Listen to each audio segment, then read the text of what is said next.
Coming up next on This Week in Google, I'm Jason Howell. I'm here with Jeff Jarvis and Stacey Higginbotham. We're going to talk a little bit about Android P because apparently the developer preview launched today. Also, Google is apparently working with the Department of Defense on analyzing drone footage. That's a little weird. Facebook is searching for the line between satire and fake news, and your Amazon Echo is laughing at you. How does that feel? All that more coming up next on This Week in Google.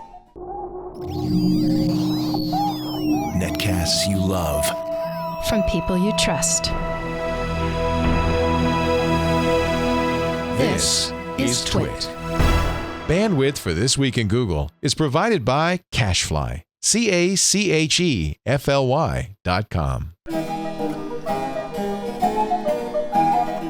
This is Twig. This Week in Google, episode number 447, recorded on Wednesday, March 7th, 2018. Geothermal it! This Week in Google is brought to you by Lighthouse. With 3D and AI, Lighthouse is the only camera that gets your busy life at home. Get 15% off a Lighthouse camera with the promo code TWIT at light.house. It's time for Twig This Week in Google, and this week there's a lot of Google. Actually, our doc is filled with Google, and I'm excited about that. I'm Jason Howell, filling in for Leo, who... I feel like every time I fill in for Leo, I say he's gallivanting. He's not quite gallivanting yet. He's more in transit so that he can get to South by Southwest and then gallivant a little bit. So I'm happy to fill in for Leo. I'll do my best to fill in for him anyways. Joining us, you know him, you'll love him. At least I think you love him. Jeff Jarvis, buzzmachine.com, professor at the CUNY School of Journalism. How's it going, Jeff? All right, I was trying to show you the outside. Oh, what's going on outside? Out the camera. Is it snowing? You can't even see it. It's white. It's like white out. Yeah. Oh, wow. That's wow. You should be in Austin. Yeah. If I showed you my outside, let's see, Jeff. Ready? I've lost two. Oh, Stacey, that's mean. Oh, that's so. Ned. Sunny and beautiful. Look at all that green on the trees. You could actually see the green on the trees. You can't see anything. No. Stacey Higginbotham, all white. Creator of the IoT podcast at iotpodcast.com and so many other things. How you doing, Stacey? I'm doing super well. It's a beautiful sunny day in Austin. It would have been awesome if Leo had planned his travels so he could just like pop in that door right behind me and just be like, hello, guys. As long as you let him in downstairs first. If suddenly he gets there, he's like, I'm coming. She can do that remotely because she's Stacey. That's true. You are the queen of IoT. We couldn't have that happen. So last week, she ran out of things. She had no things. There was no thing? I was very upset. Wait a minute. Do you have any things?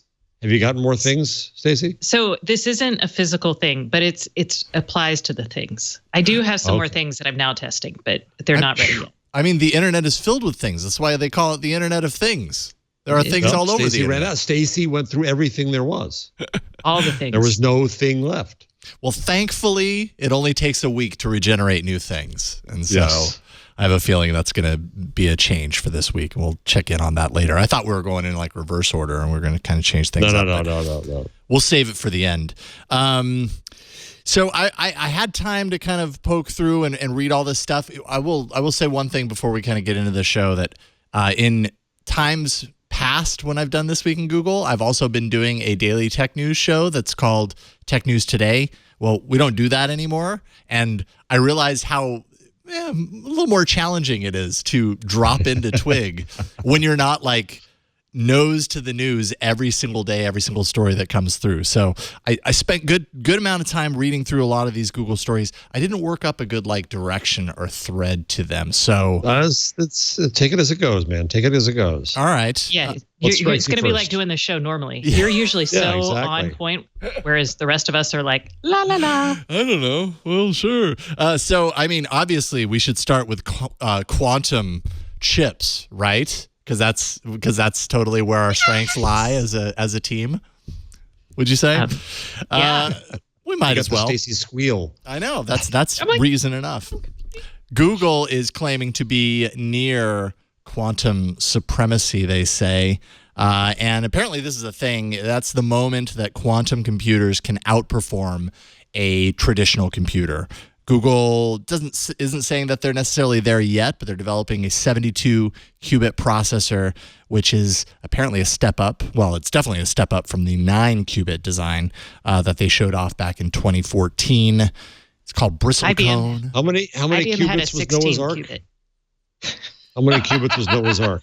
That was qubits with a C. Because it's the Bible, I'm going to guess 40, but probably not. 42. How many qubits was Noah's Ark? I can hardly hear it. It was 300 qubits. 300. 30 qubits in height, 300 qubits in length. So Google, you got a ways to go before you become God. Google, not more popular than God, but than Jesus. Bristlecone. The Beatles. Yeah, I know. I'm getting my wires crossed. I apologize. Bristlecone is basically their research test bed for all this stuff, scaling, error rates, all that kind of stuff with machine learning, of course, because Google loves its machine learning. And Google's saying it's cautiously optimistic that Bristlecone can outperform a classical computer sometime soon. So quantum computing, that's about all I got. Now, explain this to me. How could it just be at the point of being in a computer? I thought that the whole point of quantum was already way steps ahead. Why is it at that level? So that's what I'd like to talk about, because that's good. That's what I was hoping for. Woohoo. Normal computing goes one way. It functions in quantum computers function in a completely different way. So basically saying it's better than a classical computer is kind of like saying, I'm trying to think of a good, like, that queso is better than I was thinking Chipotle queso. No, I was thinking like humans can swim as well as fish or something like that. There's totally different mechanisms and ways to go about it. We swim in a completely different way than a fish, if that makes sense. Yes, so this is a terrible analogy. But so what the simulations they're performing on a classical computer, and to get to that level, you don't need as many qubits. To go beyond, which is where everyone's excited about and worried, because this could, break like AES encryption at its highest levels, which I think is 256 right now. Mm-hmm. So we're going to quickly get to that point, but we're not there yet. And so, but this is still exciting, because once you unleash a quantum computer, we're not exactly sure how it works exactly. It's not exactly a Schrodinger's cat problem, but we can't check its work except by comparing it to normal computing simulations. Did that make any sense? Was that at all helpful? I mean, that makes about as much sense as quantum computing ever actually does.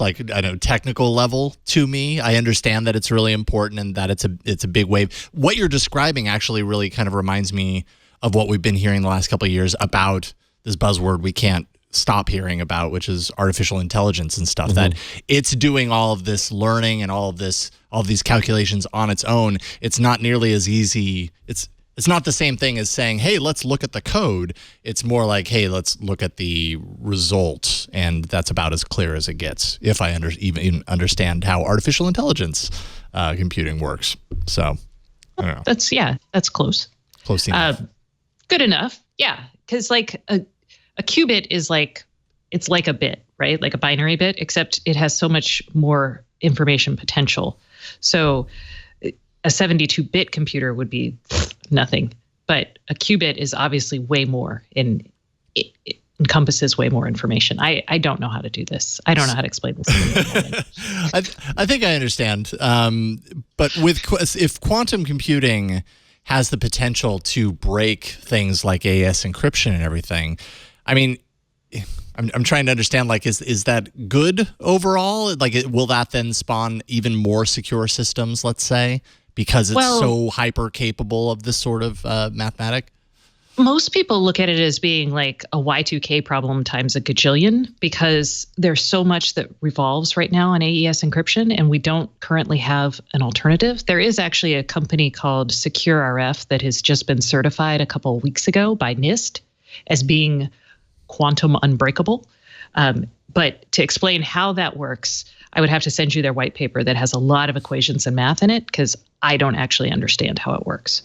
I had them explain it to me, and it didn't penetrate at all. there was a lot of math. But I can direct you to it. I can send you a link to it. And I will glance at the white paper. And you will see the equations and you will go, oh. I will go, why did I ever start the show with quantum computing? This week in Things We Can't Explain. And next week, blockchain. Yes, let's spend Blockchain's actually easier. I know it is. It's a lot easier. It probably is, but I get equally confused with blockchain. I can probably understand a little bit more about blockchain. Blockchain, I get. It's the way, the presumptions people make when they apply it to something. Well, of course, it's going to affect the fruit industry by enabling you to understand where the kumquat came from. We all know that, Jeff. We all know that. Let's see here. What else? Actually, I'm now realizing I started with Google. I could have so easily started with the big Google news, at least in the Android world. So why don't we start there? Yeah, quantum computing was like the amuse-bouche. Really? Notches? No. Yeah. Notches. Okay. So let's talk about this because I think there's a lot to be said about this. So today, I was predicting that Android P, the next version, at least the developer preview of the next version of Android, was going to release on Pi Day. There was some sort of, which is March 14th, 3.14. It just made sense, right? Android P, Pi is delicious. Why wouldn't Google do that? And of course, they wouldn't do that because that was too obvious. That's how Google does things. Android P is now a thing starting today. It exists. If you're a daring individual who likes to install potentially buggy software on your device, go for it. Although I think most people that are writing about this are saying don't actually do that unless you have a spare device to put it on. And it has to be a Pixel this time around. So they're allowing you to load this through the SDK. So you got to do the full manual approach in order to get it on there. It has to be a Pixel device. It's not going to work on any of Google's other devices at this stage. It's not even going to work through the beta channel. So if you opt in through the easy beta channel through your Google account, it's not even an option yet. So they're probably waiting for a more stable version of this before you'll be able to do that. But so among the changes, yes, a lot of changes here. I think it's too early to know like how these compare to what we'll see when it releases officially in months down the line. Because usually with these developer previews, we see little bits and pieces, and over the coming months, we'll find out a little bit more. Things might go away and everything like that. But notification improvements. So the full notification panel, top to bottom, is now redesigned. You can see these are pictures of the Android P notification shade, and it's all white. There's no transparency. It's solid white, kind of similar to what we've been seeing a lot with Material Design, kind of a broader card-based system. You also see inline photos there, so inside notifications, you're going to get more context around things like messaging. So you can, for instance, on the left side, you see an inline photo actually as part of the notification. On the right side, you see a conversation. So instead of just showing you the notification of the message that just came through, it's going to show you a few of the messages prior as well, so you get a little bit of at a glance of an idea. I just love notifications and let me act in the notification. Yeah, I just hope there's more of that. Well, it seems like there is. They have the kind of the smart replies integrated in. So on that right side screenshot, you can see some of those. Oh, even the smart replies. Oh, yep. Yeah. So you can see that's cool. And that's baked into the system, which I'm not surprised at all that they're going that route. And that just allows you at a glance to be able to use your notification even further to hopefully avoid, having to jump into an app every single time you get a notification to do something. By the way, just a question while we're on smart replies, just a little tiny detour, just a 1 block detour. Detour away. Does smart replies universal in the sense, does it, see you there is what everybody says? Or if you're in a certain age group, does it say awesome? Smart replies, from what I understand, smart replies are tailored to you. So they actually have insight into, and depending on the implementation, they have insight into your location. They have insight into your speaking style, how you would reply to these certain things. And they're taking that all into account to hopefully give you a reply that speaks in your voice. Cool. Really? Awesome. Because mine all, this explains much, because mine all involve a lot of exclamation points. And I just assumed this was just Google getting super excited about things, but maybe it's me being super excited about Google things. is reflecting your excitement.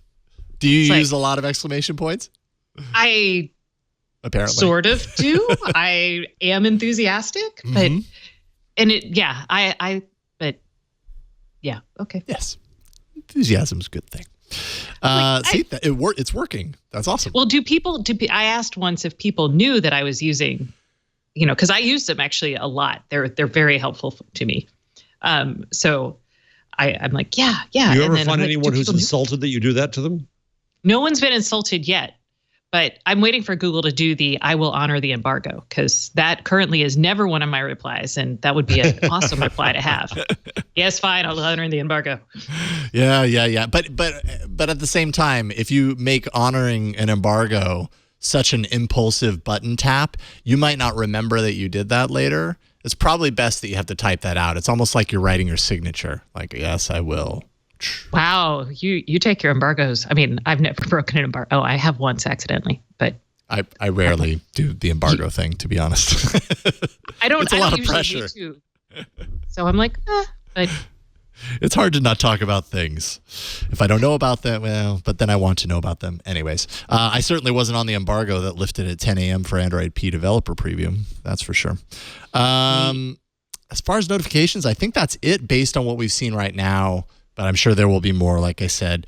Other features, indoor Wi-Fi positioning. So if you've ever been inside and you're doing any sort of a navigation, anything, and you realize that your GPS signal is lost or weak or whatever, this is a way around that. And it's basically based on Wi-Fi round trip time, which can calculate positioning indoors when GPS fails if 3 or more access points are in range. So it can kind of triangulate your location within, I think, 1 to 2 meters when you're indoors. And I don't know, that seems like a signal for, certain maps capabilities. You already have like indoor mapping, I think, in some regards, but this will. I thought they had been using Wi-Fi for better geopositioning for a long time, including indoors. I mean, they had the whole Skyhook deal.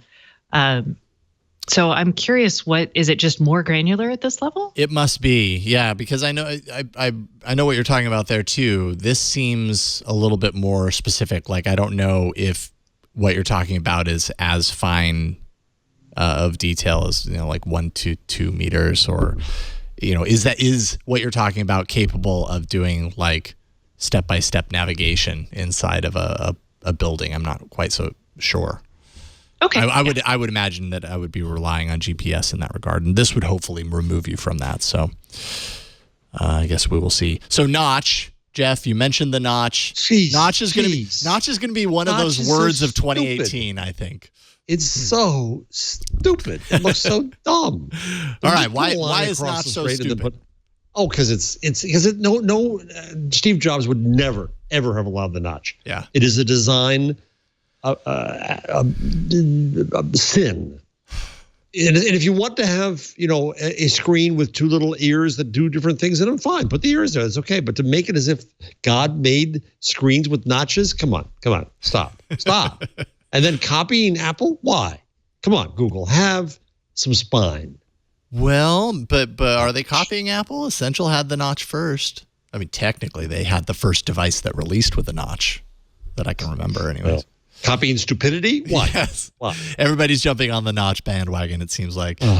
So I did a switch with Megan Maroney where I used the iPhone 10 for 6 weeks. She surprised me with that. I thought it was going to be a month, and it ended up being 6 weeks. A little long, but anyways, she got the Pixel 2 XL. I got the iPhone 10. And I have to say, like, in my time with it, like, the Notch really did not bug me at all. It was fine. Like, I understood. Over time, I kind of understood why. Like, I get the fact that people have more of an expectation now, or maybe hardware manufacturers have instilled more of an expectation in people to have their displays go to the edge. We also expect for sensors and certain things to be up at the top of the phone.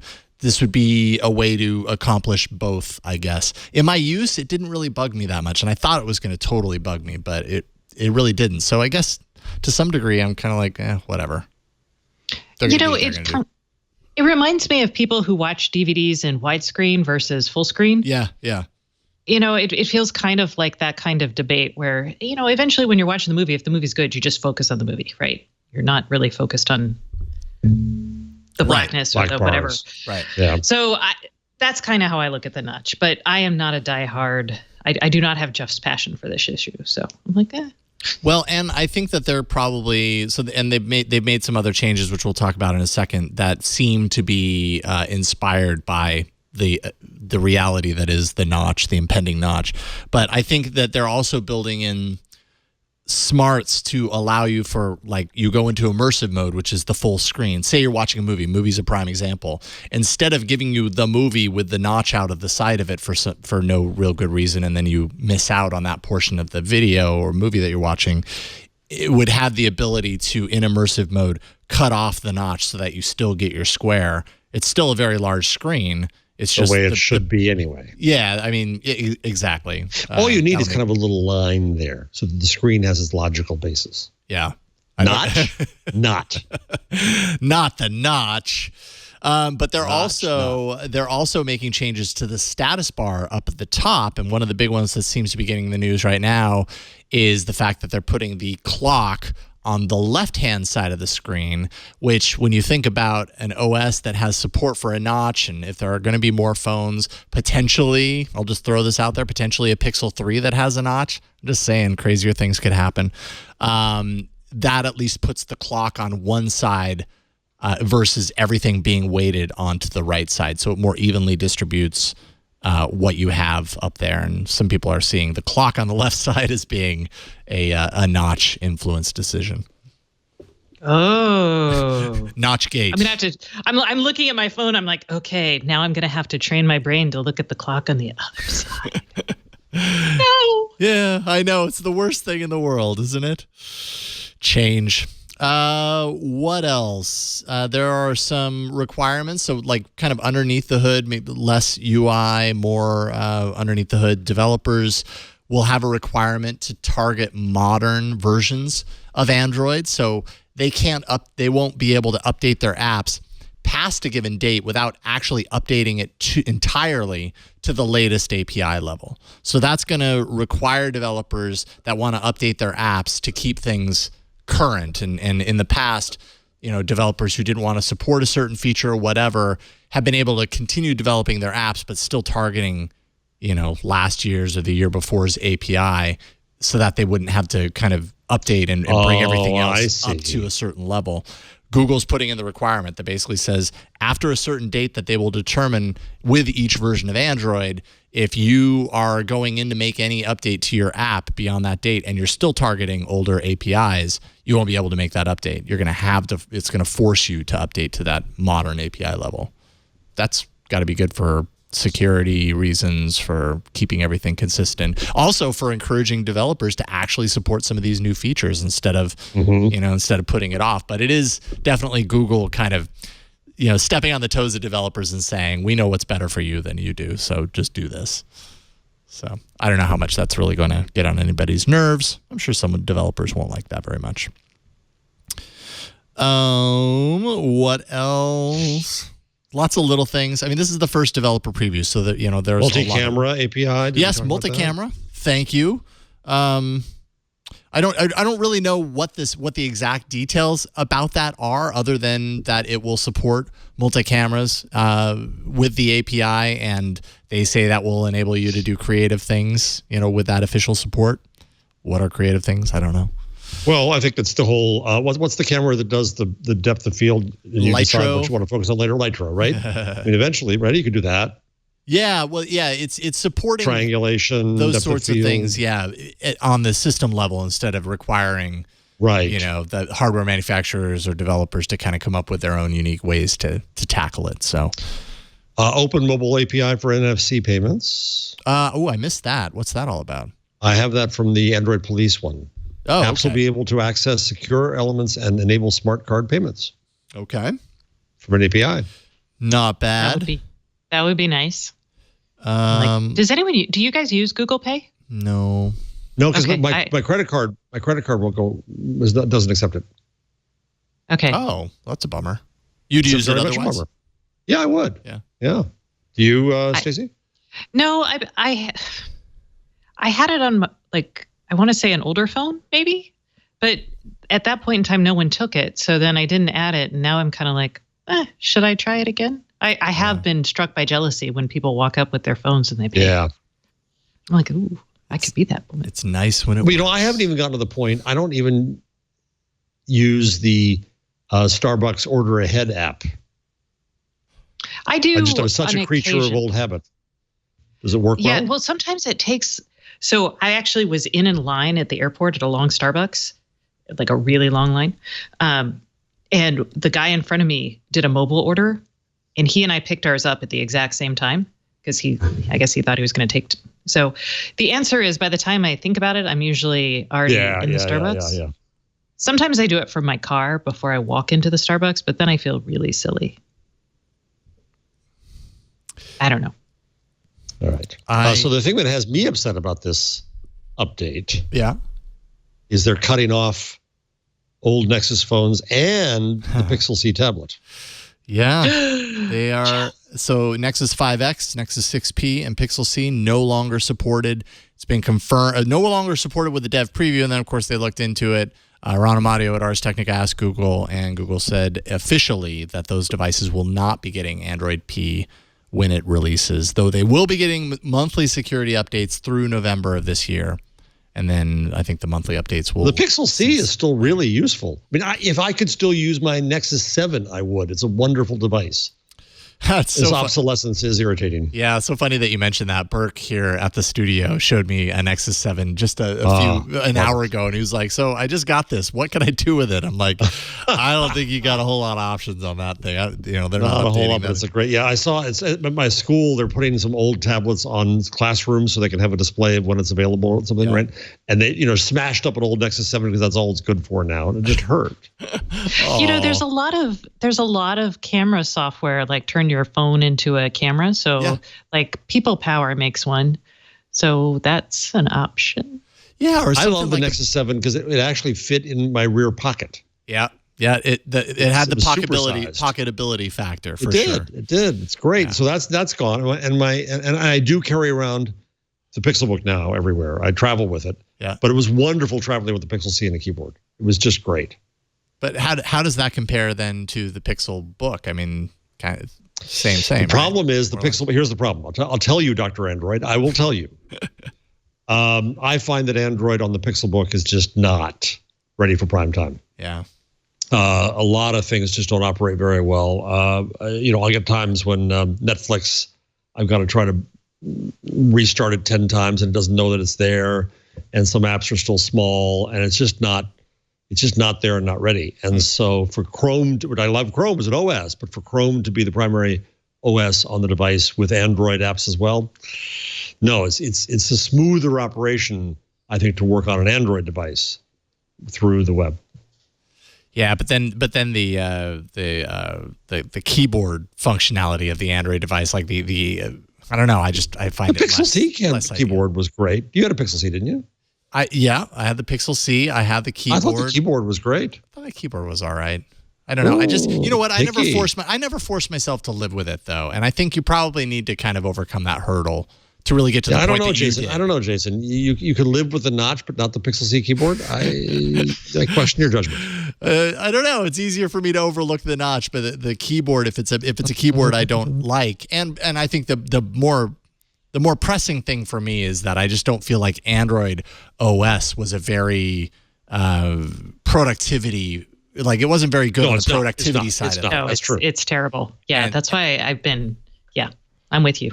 Yeah, and so I mean, even if I was to get myself over the keyboard aspect, like I just don't enjoy working in Android for those types of things. I much more enjoy the Chrome OS experience for that. So maybe I'm biased. The Pixel C came out in 2015, December 2015. So it's now 3 years old, believe. Well, no, wait, sorry. 2 and a couple of months. So I guess it's just officially beyond its time.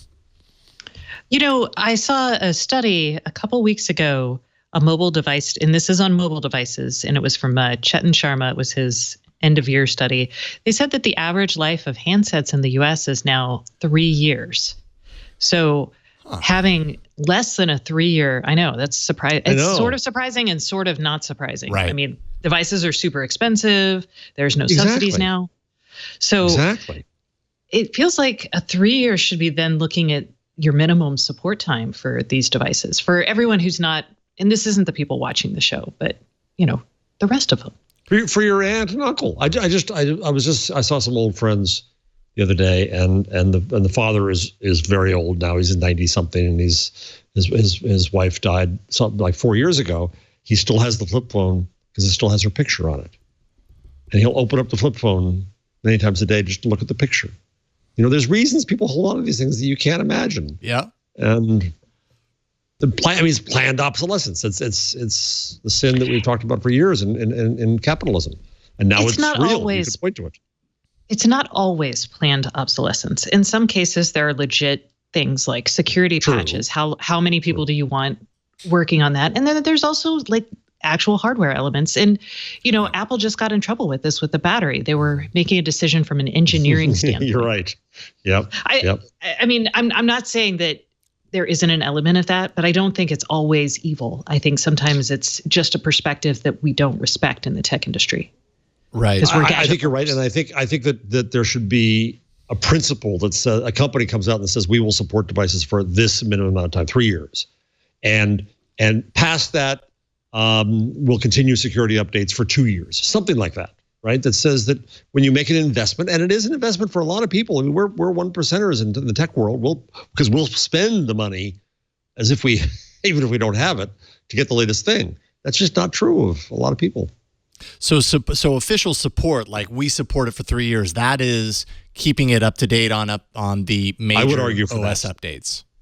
Yeah, I would argue for that. Yeah. I mean, the other challenge to this, and I think you guys were kind of touching on this a little bit, like using Burke as the example with the Nexus 7, is that he pointed out to me that it's actually running Android 7 on it right now. So, I mean, it's relatively modern version of the OS. Oreo is 8,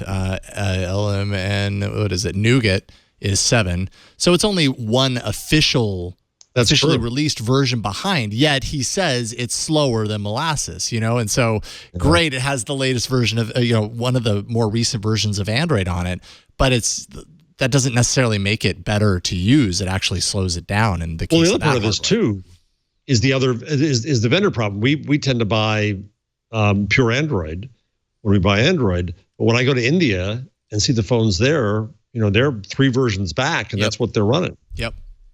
Well, Android Go hopefully will address that. One hopes that, yes. Which, are the really low-end new versions of Android phones. Sorry. At the same time, Google does bring, the new wowie things. The fact that Google Lens, for example, is on the rundown, is coming to all Android phones. That's cool, right? Yep. That's great. But you can't do that on a old phone. I get that. Yeah, and I mean, even then, show of hands, who's using Google Lens all the time on their phone? That was my next question to you. Do either of you use Google Lens? No. I did it once. Exactly. And then I probably forgot that it existed. Yeah, that's the problem. That is the problem, especially when it's baked into something like Google Photos. Like, that gives everybody access to Google Lens, and yes, it's neat when it works. I will say it does not work all the time, even when you go to use it, depending on what you're pointing it to. But it's embedded in your Photos app, and so it's a neat feature of that app, but it's not revolutionary. It's not point your camera at something and it pulls up a link for you to buy something, immediately. It's a little bit more kind of on the back end, so to speak, I suppose. Yeah, it's a reminder. But on the other hand, there are some things that remind you too much. On my phone, the stupid squeeze thing drives me crazy. Oh, me too. Thank you. I love the squeeze. I hate the squeeze. It sounds like a Seinfeld episode. Hate the squeeze. Hate the squeeze. You hate the notch. You hate the squeeze. Man, Jeff, what do you love? Get off my lawn, modern technology. Stupid technology. Dumb technology. No, I agree with you, though, Jeff. And it was interesting because, like I said, Megan and I switched phones. So she had the Pixel 2 XL for 6 weeks. And she was talking about the squeeze all the time. She's like, I love the squeeze, how it summons Assistant or whatever. That the Assistant is only ever summoned on the squeeze by accident for me. It's never on purpose. To me? I put it in my vent holder in the car. Oh. And when I take it off, it squeezes. Well, you can change the sensitivity for this if you go to. You have to train it. System, gestures, active edge, and there's a little slider here so that a light squeeze would pull it up easily. A firm squeeze would pull it up. A firm squeeze. I'm the kind of a guy who gives a firm squeeze. I love it so my favorite thing to do with the squeeze is actually turn on the flashlight. And because I've got it. Usually it's when I've stuck my phone someplace and I'm trying to find something, I realize I can't see anything. So then I'm like, I squeeze it. And I'm like, turn on flashlight. And it's like, what? And I'm like, haha. But I don't know. That's just me. How often do you do that? I lose a lot of things behind a lot of places, Jeff. It's very dark where I live. I don't know.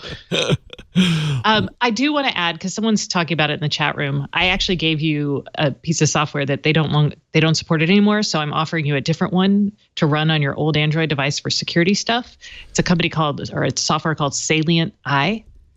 And if you look that up, you will see that you can download it and use it as a separate camera. It's not ideal, but I mean, it's not going to function like an S cam, but it has a point if you want to use it. I mean, yeah, this is kind of what I was telling Burke is does your Nexus 7 really have a use as a traditional tablet in the way that, you used it when it was first brand new? Yeah, probably not. Diminishing, definitely. But there are a whole lot of ways that you can repurpose these devices. Don't feel like your only recourse is to take it out back and do the Office Space to it. Take a hammer to it. Like you could turn it into a security alarm system, like you're saying, or you could turn it into. I saw something the other day on XDA where you can take. And, well, actually, this was more a Raspberry Pi, but I'm sure you could do it with an old Android device, have it be the receiving screen that you mount in your car for Android Auto or something along those lines. You can get creative with it if you have the time, the patience, and the understanding to do it. Or you can give it to a kid and just tell him it's a camera. I think my daughter, I don't know if she's still, I had a Samsung 3 maybe, and she's still videotaping the dog with that, and she's having a grand old time. Great. So. That works perfect. It's a good camera. Well, she wouldn't put Target clothes on her American Girl doll. She's going to get at some point that you're pulling one over on her. Dude, she does not like technology. She is not. It does not get designer treatment for her. She's like, really? I'm good with that, actually. I'm like, here's your iPhone 6. You should be. I'm be happy with that. Yeah. Yeah. No kidding. Well, otherwise, it can cost you a fortune. Right. She does have a MacBook. So. Well, in our home, we have nothing but Android devices. Well, not true. I do have an iPad, but that's really specifically for music production sort of things. So it's not like our kids ever use the iPad. Yet, because of things like YouTube, and I'm sure just popular media in general, whenever my 8-year-old broaches the conversation of hey, I want to get some sort of piece of technology, it's always labeled as iPad or iPhone. So there's a brand awareness there, even though in our home it's all Android. I think it's just. Well, can you hand her an old Android phone and she'll be like, yeah, that's cool? Or does she actually want the iPhone? No, I don't think. I think I probably could. I mean, she has a tablet. Each of my girls have a tablet that they can use only on the weekends for a couple hours. They're both Android tablets, and they don't care. It's got the screen that gives them the thing that they want to watch. As far as that's concerned. I'm sure there will be a time though when there are more pressure there's more pressure in school, and I've heard about that anyways. Being a thing where the kids that surround you are well more brand aware, and I'll be curious to see at that point if it makes a difference or not. If it makes a difference between iPhone and Android, I guess we'll start saving up now, Jason. I know, put it away as a budget item. Those things aren't cheap. All right, so there's a few other features, but they're really kind of nerdy and in the weeds and everything like that. I think ultimately we're gonna hear more about this at Google I/O in a couple of months, and probably there will be an update to this Android P developer preview in probably a month and a half. It seems to be what they do. They do a little refresh every other month, but I'm does really the Android surprised P it have a didn't come out dessert? On Pi Day. It is Pi? No, it's not. No, it's but just everybody right presumes. Oh.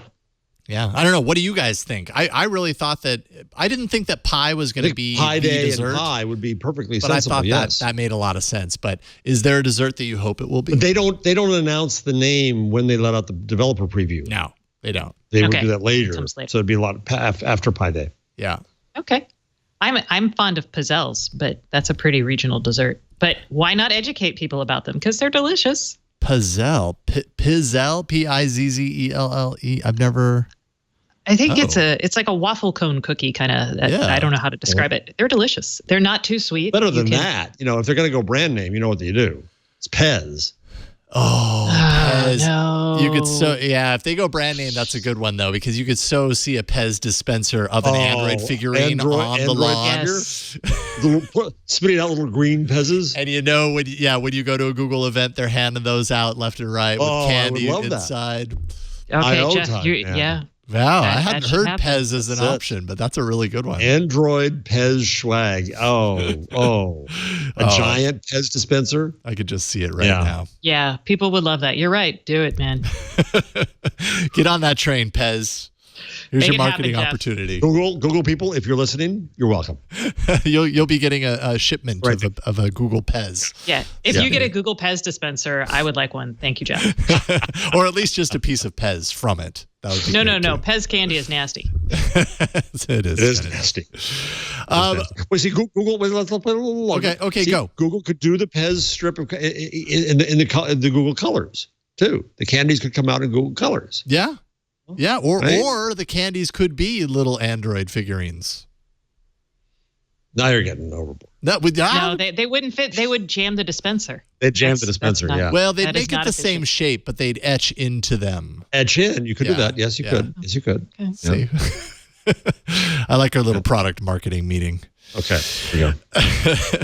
And speaking of product marketing, it's time to take a break. Actually, we're going to talk a lot more about other Google stuff, not Android stuff. I think we've kind of hashed out most of what we know about Android P. Maybe there's a few other tidbits in there, but definitely diving into more Google. But I hear Leo has something to tell you.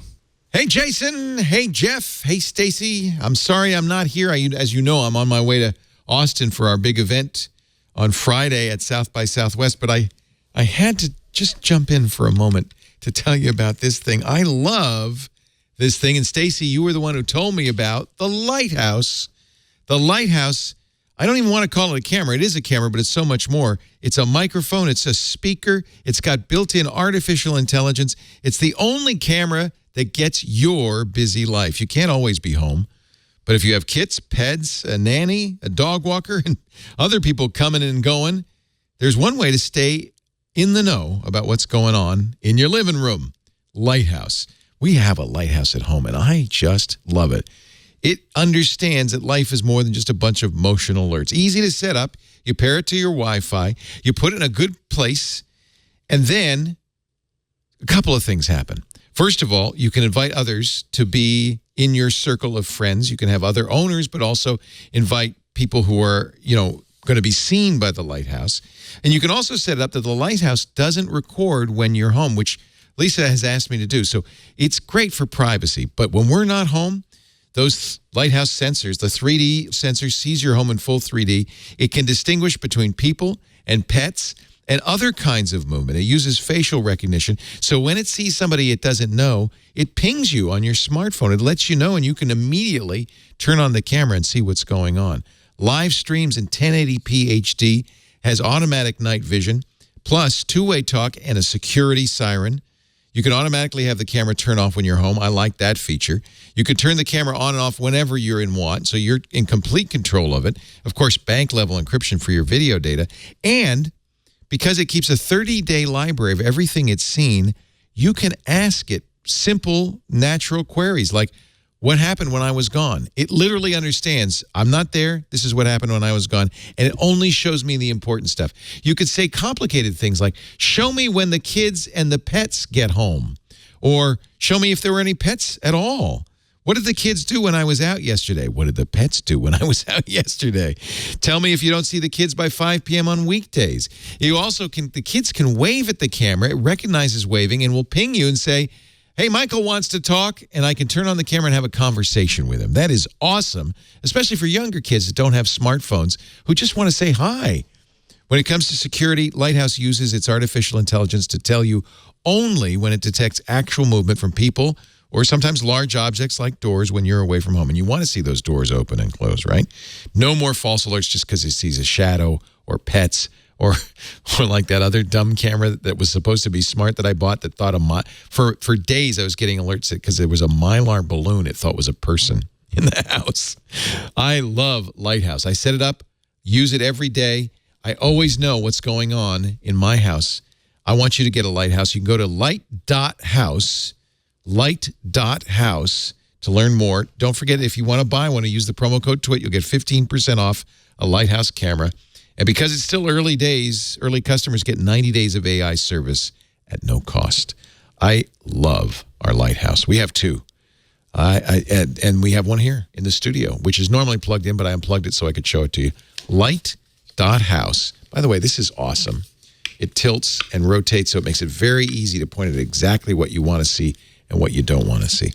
Light.house. 15% off when you use the promo code TWIT. Don't get a camera in your house. Get a smart device in your house. This is the device Stacy, when I told Stacy I got the other guy's camera, she said, "You doofus.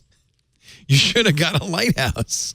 So I did. Light.house. And we thank them so much for their support of This Week in Google. Don't forget to use the offer code TWIT for 15% off. And now, back to the show, guys. I'll see you in Austin, Stacy. Woohoo! And I'm surprised you said that because you called him a doofus. That's the least of things I've called Leo. That's light. Cool. So you're going to South by Southwest, I imagine. Well, I mean, you're kind of there. Is it kind of like not a big deal because it's so normal? It is actually such a big deal that I'm not doing most of it this year. Leo is the Leo event that is happening. The TWIT event. Is it TWIT? Twig? All of us? I think it's TWIT. TWIT, yeah. The TWIT event that's happening Friday morning at the Capital One Center at Antone's. We're doing a panel on IoT security or just security. And I'm doing that and not much else. But I hope to see everyone there if you're at South by Southwest. 8 a.m. Antone's. Be there. And Leo's also hosting something tomorrow night, too. Yeah, I think we've got a meetup, right? Tomorrow night, is that right? It's a meetup. MEAT. Friedman's Barbecue. Yeah, that's right. Friedman's Barbecue. And no, awesome. Leo's not buying dinner. I want to be clear about that. He's not. Oh, that's right. He is not buying dinner. Nor he said it was an open bar, but it's not really an open bar either. He's not buying you dinner, nor is he buying you drinks. I mean, the bar's open for business. The bar is open. Yeah, and if you're not from Texas, you might be pleasantly surprised because the alcohol is relatively cheap here. Nice. Cool. Well, I wish I could go. It's been a year since I've been to South by Southwest. Maybe next year. We'll see. Okay, so we got some Google news here. Let's start off with Zagat. Is it Zagat or Zagat? I never really know. Is Zagat like Zagat? Bob Saget? Or I always say Zagat. Zagat? Well, doesn't matter anymore. Google, you may remember, bought Zagat back in 2011 for $151 million. Now Google's selling Zagat to The Infatuation, which is apparently a restaurant review company. I've never really heard of The Infatuation, but there you go. Apparently they're doing really well. They turned a profit last year. They've been around for a number of years. Zagat Reviews, if you may have noticed over the last few years, very de-emphasized on Google's part. Google, while it was owning it, really just kind of tended to opt for its own recommendations engine.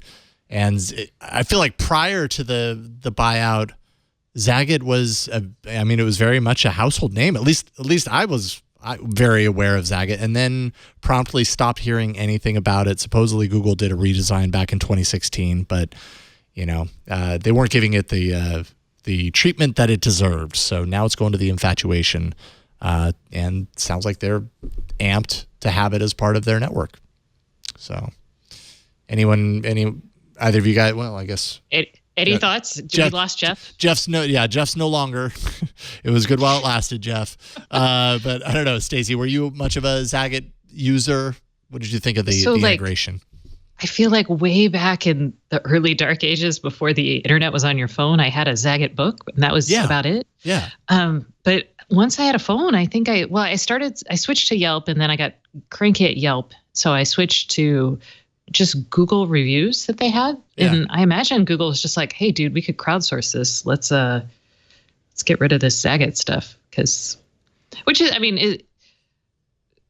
was crowdsourced stuff before it was even cool. So sure. Right. It was it was a crowdsourced social network in print, basically, where they chose the clips that you saw. It was a super useful tool at the time, but you're right. Now that you mention it, I mean, we have really great reviews engines now. Like there are very trusted, easy to use, immediate places to be able to kind of check the tenor and the reputation of restaurants and all sorts of other businesses super quickly. Google obviously has its reviews and Yelp and whatnot. So a brand like Zagat maybe was, a brand that's kind of locked in time. It was much more useful when it was a print option and there weren't a whole lot more to compare to it. And now times have kind of changed. It was locked in paper. But I will say, so there is a piece of news that I'm excited about. What's that? And it's very small, but they're now going to let you leave video messages when you call people on Duo. Because I am one of the 12 people who call people on Duo. So the other 11 people are very happy. The other 11 people are all related to me, and I forced them to do it, to download the app. So I was excited that I could, because no one ever actually picks up because no one uses it on a regular basis. So they're like, my phone's making a weird noise. I wonder what's happening. Right. And why is that person staring at me? Meanwhile, it's the knock knock feature. And then, so now I can at least be like, hey, I called. But I can't imagine more. Does anyone else out there? Anyone? Bueller? If my wife is traveling or if I'm traveling and we say, hey, we should hop on video chat to do this, I've gotten in the habit of calling her on Hangouts. I find it to be not Hangouts, Duo. I find it to be more resilient, like network resilient. Mm-hmm. It tends to do a better job there. And it's just like, I know she's got a Pixel, last generation Pixel. I've got a Pixel device. I know the app's installed on there. Outside of that, never use it. I mean, I have no one else to use it with. Mm. My husband's like, this is stupid. Just call me on Hangouts. I'm like, oh. But why? So what? Why opt for Hangouts from his perspective? Just because he's used to that, or? I think it's because he's on an iPhone, and so he's had Hangouts on the iPhone for a while and downloading Duo. I mean, I made my BFF and my parents download it, and my mom, she is that person who's just like, what's happening? Huh? Stacy, are you on the phone? Yeah, you're staring at me, but I just hear a ringtone. You're staring. Why are you looking at me and waving at me? But yeah, I think the call, when I make it through to someone, I'm very excited. So yes, I'm glad they're still developing on it. I would like to see other people like it. I don't know. Yeah. See it be more of an integral part of Android as a whole and pre-installed, but we don't get those things when it comes to messaging or video messaging or whatever. It's always kind of broken and convoluted. Apparently, the messages that you leave are going to disappear automatically after a day. So they are ephemeral messages that you leave. A problem. So it's there for a day. If I'm on my deathbed, I'm not going to use that. I'm going to use something different. Yeah, you want to. That way. Yes. Yeah, probably. Don't give your final message to the world on Snap either. Yeah. No, Snap might not be around much longer. So, they're not doing very hot. That's all right. I don't use it anyway, so whatever. Let's see here. What else did I find in here? Google. Okay, Fiber? So what's that? I was going to say Google Fiber, but you go. Oh yeah, no, that's an interesting one. So this was speaking about things that may not last. Yeah, right. So on Motherboard, there's a post about kind of checking in with the progress of Google Fiber. 8 years ago, we started to hear about fiber for the first time, and big ambitions when Google Fiber was rolling out to be a disruptor to the broadband industry. Offer really fast gigabit speeds in the U.S., low price, $70 a month. And, ISPs, of course, kind of jumped on into these areas and lowered their prices. So it did disrupt to a certain degree. It kind of changed what ISPs were doing in these areas. But ultimately, as the article points out, the adoption was low. Obviously, laying fiber is time-consuming. It's costly, very costly. Google had recently, back in 2016, kind of shifted their approach to next-generation wireless technologies. They kind of put everything on pause. They, had a couple of different people at the head of fiber filter through there, some layoffs, all that kind of stuff. But now, I mean, it's at a standstill. Fiber's really not doing a whole lot right now. We're not hearing much about it, and Google's just basically saying, well, when there's something to change, we'll let you know, and we'll unpause where we're at right now. Did fiber disrupt enough, or do you think that there's still fuel for the fiber machine going forward? What do you think? There's actually three things that fiber, I think, did. And I sat in the audience when it was announced. I sat at KC when they started. And I hoped desperately for it here in Austin and didn't get it. Yeah. But so I've been following this whole saga. They changed the price for broadband in the markets where they introed. They also helped bring gigabit internet to more places by getting communities to stand up and say, we want that, and getting consumers excited about gigabit. Even today, most people are like, I don't need a gigabit service. That's ridiculous. It also changed the pricing for free stuff. So Comcast actually has a free broadband for kids in school that are on the free and reduced lunch plan. And originally that was, I think it was about 5 megabits per second, it may have been even less. In Google, they had a free service that was either 5 or 10 megabits per second. And so Comcast boosted their offering to match Google's. So in that sense, if you got a free lunch in the Comcast area and applied for this program, you got better broadband. So it's small, but it matters. Absolutely. And then the third thing is they highlighted the issue for the FCC, and has changed some rules about making it easier to get pole attachments, which is so esoteric and nobody wants to think about it. But it's essential for getting any sort of infrastructure, broadband infrastructure, out to cities. So in Austin, for example, AT&T owned 2/3 of the poles, and Google was like, we want access. And AT&T's like, I don't think so. And there was some legal things, and that was actually one of the reasons why they kind of stopped deployment, I think, because they were like, God, this is really hard. Yeah, no kidding. Right. And you think of Google and its seemingly infinitely deep pockets for stuff like this. And also their spending pattern, their funding pattern for back when fiber was just getting started and even a few years into it, where Google, only very recently did Google kind of change course and change its way of thinking around how it was spending its money and how it was funding all of these crazy things that we know are just insanely expensive. It's very recently they also kind of tightened the strings a little bit on that. And, so something like this, especially fiber is very known to be incredibly expensive. And even Google did a lot of things to reduce. They did a lot of things to reduce the costs. So it's not enough they actually had some very big innovations. One, they were making their own networking equipment. Two, the way they went about picking cities helped market this stuff. And then three, they had done some work with new drilling innovations that would make it easier in some places. So there were technological innovations and Google kind of style innovations to make it cheaper, but it still wasn't cheap enough. And they still had to deal with people.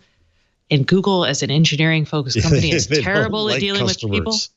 They hate customers. They contracted out some of their fiber digs, and those guys are used to working for AT&T. And it just, I don't think they maybe realized the scope of the problem. And then also people didn't sign up. Google's in love. I mean, this is probably like the Duo problem all over again, or any other good Google product that people are like, I don't understand how to use it. They were like, why do I need a gig? I don't need a gig. That's ridiculous. AT&T's got me locked into a contract. I'll just go with them. They have a gig now too. Hey. Right. Yeah. Stacey, what about the argument, especially from you? Do you buy that wireless is going to be as good as fiber for those customers who say, I don't need a gig? So fixed wireless will be good in some places as long as we can. There's a couple places and things that might disrupt it. So I talked to the Aero guys a while back, and they're the guys doing 30. I think it's a 34. I used to have it on my board. What frequency? But they're using millimeter wave. It's the same sort of 5G basically for for fixed wireless. They said that because the spectrum attenuates in weather and with trees, so it gets disrupted, snow is actually a bigger problem than rain for them. So I think it's going to be kind of like satellite television, maybe. Oh, right. So, I mean, it's a very similar kind of idea, except your satellite dish will be it'll be pointing to someplace that's actually not in space. It'll be weather. And Karsten and company are so smooth that I went off the air a little while ago because the power went out here, and the generator. I have a generator, so it went on, and everything went off. And yeah, snow can cause real havoc on anything that's above the ground. Wow. Whereas the fiber is nice and safe below the ground. Yep. Well, I mean, there are fiber cuts all the time, so that's not entirely true. Well, yeah, but I mean, like, we're not getting rid of that anytime soon. I'm wondering. It's probably a tenuous connection here, but I'm wondering if there's any possible connection to the need of drilling to make this fiber happen. Google's probably moving on from the whole idea of drilling for fiber anyways at this point. But there's an article that was put in here, maybe Jeff, I'm not sure if you put this in here or if you did, Stacey, about Google researching hypersonics. I did. I was fascinated by that. For drilling. I didn't see that. And in this article, it points out it could cut costs on geothermal energy and tunneling. But I'm like, oh, well, this, I don't know. Maybe could that be April 1st. It seemed like an April Fool's story. So hypersonic technology. Hypersonics is basically 5 or more times the speed of sound.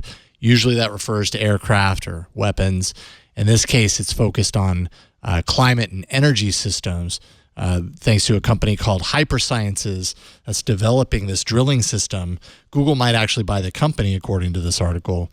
But it fires concrete projectiles at 2 or more kilometers per second ahead of the drill bit. Say that again. Yeah, say stop and say that again. Fires concrete projectiles at 2 or more kilometers per second ahead of the drill bit.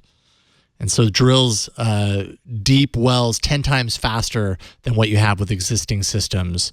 And isn't this useful for the boring company too? Yeah. Isn't this useful for boring Hyperloop across the country? Well, absolutely. How big what are the limitations on the projectiles? Yeah, well, I presume you can just do you just stack them up, right? That's a big assumption when you're dealing with under the ground rocks and different striations and. All right, that's fair. It might collapse. Killjoy, Stacey. Sorry, my mom was a geophysicist. We talked about. I was getting Hyperloop. All right, I want you to send this to her. I will send it to her. But you know what is actually kind of neat? Think about when they talk about like geothermal. Google's very aggressive in how they power their data centers, and they need more. A data center would be great powered by if you could find a geothermal spot and have it just power up next to the data center. That's awesome because you'd have continual power that's renewable. Yeah, you do 2 things. You put it in the Arctic, so you cool the computers, and you geothermal the energy. And you geothermal. I don't think that's a verb. Just geothermal it. You just geothermal it. You just geothermal it. Makes sense to me about as much as the story does. Unless they're doing quantum computers, because then those have to be super cold, and you would just do that in the Arctic, and it might not even be cold enough, actually. Claims it's 5 times cheaper than today's tunnel boring machines, able to dig tunnels at 2.5 times faster. Wow. Would pit Google head-to-head against Elon Musk's boring company. So no. So if it can do that with tunnels, just think what it could do for fiber. There you go. For drilling for fiber, huh? Yeah. Or I mean, even think about like their undersea fiber is only below the sod. Yeah. What if you could do it though for the undersea cables, which currently just truck along at the bottom of the ocean? Some of them are buried, some of them aren't. Actually, they're buried, but not very deeply. What if you could bury them more deeply? Then you wouldn't have which would be which with the fear of what the Ruskies are going to do with undersea cables, that's an important matter of security, right? If they're out exposed, bad things can happen to them. Mm-hmm. No more shark attacks. I love that story about sharks being attracted to undersea cables. And cutting off whole regions to the internet. Darn you, Jaws! It shoots hypersonic concrete. Blame the sharks. Why don't you? Oh, good. Sharks are always. No, that is a cool. I'm glad. Yeah. I'm glad you put that on here, Jeff. Yeah, it's cool. And apparently there's going to be more information to share at South by Southwest. So, really? So apparently we will hear more about that. That's what I read. Maybe I misread that. I'm envisioning at I.O. we'll all be in tunnels that have been bored by the hypersonic tunneling. That's what I want. The new I.O. will be completely underground. By the way. Yeah. Because you know on the show I had my bridge phobia, right? Yeah. So I always figure, but I don't have a problem going in the Lincoln Tunnel because it's bored into the stone, right? So it's okay. So even if it had a little problem in the concrete, it's not going to leak. I'm not going to have a problem. It's okay, right? I didn't know that BART is above the rock in the water in a tube that gets dropped into the water. Did you know that? I didn't know that. No. Yeah. So that scares me. Now, of course, I say it should be bored into the stone, but in earthquake territory, that would be a problem. Probably don't want somebody. That, That's interesting. I had no idea. And New York is unique because its bedrock is actually good rock. Isn't it granite or schist or something really stable as opposed to like something crumbly and gross? Whatever it is, Stacey, it's the best rock because we are the center of the university. Nothing but the best rock for New York. Yeah. I feel like there was this whole story about, I can't believe I read a whole story about the bedrock of New York, but I believe you guys have really good rock for supporting tall buildings and digging stuff through without it crumbling. Yeah, no kidding. We don't. We're in limestone country. Anyway, that was quite a detour. I apologize, but I just wanted to. No, there was a tenuous. Jason allowed it. Which boring, absolutely. Boring thing was. It works. It worked. I will allow for it. How else can we detour here? The U.S. Department of Defense.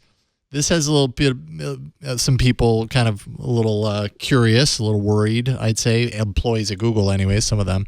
U.S. Department of Defense is partnering with Google to create artificial intelligence that can analyze drone footage. So apparently Project Maven, which is with the U.S. Department of Defense, all about identifying objects in drone footage. Some employees at Google were outraged to discover that this was happening. They got out of Boston Dynamics because of just this. The Boston Dynamics would be used for defense contractors. Yeah. And unmanned warfare. And I don't see this playing well with Google employees. Yeah. The fact that Google's offering assistance to the military for something along the lines of surveillance. Also, there's the ethical considerations around the use of machine learning systems for this sort of thing. Google says that it's working, quote, to develop policies and safeguards around the use of machine learning for military applications. And then another Google spokesman stressed that this is a research project. Don't worry. It's just a research project. We have no plans to implement it. There are no plans to implement its results into AI-controlled military hardware. Don't worry. See, I think that these technology companies need to operate more like hospitals. What do you call those kind of committees you have in hospitals before you do something that might be new? IBRs? What's that stand for? IRBs, Internal Review Board. Yeah, Internal Review Board. So, you have cases like something at Facebook, somebody at Facebook did something really stupid, it's on the rundown, asking people whether they think that it's okay for pedophiles to look at photos of underage naked children. Why would you ask that? Who in the place would ask that? Right? I mean, it's obviously stupid. It's obviously wrong. They apologize for it immediately. But how something can it's just an experiment. It's just a test. Is too much the justification for too much stupidity in technology companies. Mm-hmm. And so this kind of, it's just a research project that it's just knowledge. Not going to cut it anymore when you control the world, man. Yeah. Stacey, what do you think? That was a lot of things to throw out all at the same time. So I'm like, just the whole drone. Collect it. What about just the drone thing? Google helping drone military drones. Are you okay with that or? No, I feel like Google usually picks technologies that have a benefit outside of they might do something like this if it had another benefit for like society or their information gathering. And I guess it does from the sense of information gathering, but it does strike me as a project that it's got bad PR associated with it. And also it lives up to everyone's fear about Google, which is they can see everything and they may one day use it for evil. Yeah. Mm-hmm. So, I mean, because in Boston Dynamics, I think they probably didn't like that visual as well of being associated with something that was clearly scary as all get out. However, I'm like, the sand flea is cute, but that's the only one that's cute. Only redeemable Boston Dynamics robot. No, so they're scary and fascinating all at the same time. I'm equal parts scared and fascinated by Boston Dynamics robots. And I think a lot of Google projects can be used for surveillance and could have that, but they have at least the veneer of they could also help humanity. So I think this is just I get why people are outraged. I do get worried about exactly this sort of thing. Or maybe the safeguard that people, tell themselves anyways, which is, well, it's one thing if Google is doing the surveillance for their own means. It's another thing if Google is doing their surveillance for an arm of the government or for the defense, or whatever. Yeah, and it's that true. sort of relationship takes it another step further. Right. The technology is going to be out there and published and is available, and the government can use it too. That doesn't stop anything. But how complicit do you want to be in these activities directly? Yeah. And rightly, I think they say not complicit at all. And I think it's good that tech companies are asking themselves this because they are in a position, where everyone's like, oh, we hate you, tech companies. You're evil. They've suddenly become evil. I know, Jeff. I'm just saying in the popular mind, people are much more, now we're like, wait a second. Mm-hmm. But yeah, and it's going to get used against them because you have, I'm sorry, you were finished. Go ahead. No, and I was just saying, so it's good that they're actually having these conversations now. Yes. And I hope that they do. And I think Facebook with their survey, I'm like, what? That I think was just, I don't know how that even got out there. Yeah, I really don't. That's I'm baffling. like, Oh, it's just so stupid. So stupid. Well, and now you have not, because it's my friends on the left at The Guardian are going all moral panic, techno panic, but now you have right-wing filmmakers making a film about the evils of Google and Facebook. Good They're gonna segue. be both ends. We're on the same page go. on this one, Jeff. There you go. I had it open. I had the notes open and everything. Yeah, well, and this is kind of what you guys are talking about, right? Like big tech and what is driving big tech.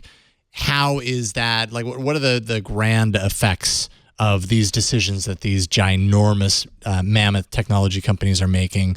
But how that's mixing with politics. We got Peter Schweizer? I don't really know. But apparently a right-wing journalist. He actually at one time was, I think, the speechwriter for speechwriting consultant for President George W. Bush. Anyways, he's producing a documentary aiming to show how these technology companies filter the news, how they highlight their own agenda. It's tentatively called The Creepy Line, which I think is that is a perfect title, right? Like it is using Eric Schmidt's famous quote. Yes. But it's a focus on censorship, on oppression in digital media and big technology and big tech, and apparently will be screened for the first time, or at least expected to be screened this May at the Cannes Film Festival. He's also done previously a documentary with Steve Bannon, produced by Steve Bannon, called Clinton Cash. So that kind of gives you a sense of the direction that you can probably expect out of this documentary. So this is where the tech companies are. They're going to get attacked from both sides now as big, to use Stacey's word, evil empires. I'm joking, Stacey. And that means that, like it or not, or however virtuous they know they are, they have to be very careful. And I want them to be innovative. I want them to be smart, but I want them to be careful about doing dumb things that are going to get used against them and the entirety of the internet. Mm-hmm. Yeah, I'm curious. I'm equal parts curious And I don't know what the other part of this is. Like, I know that this is going to be a fueled right-wing sort of perspective, trepidation based on who it's coming from.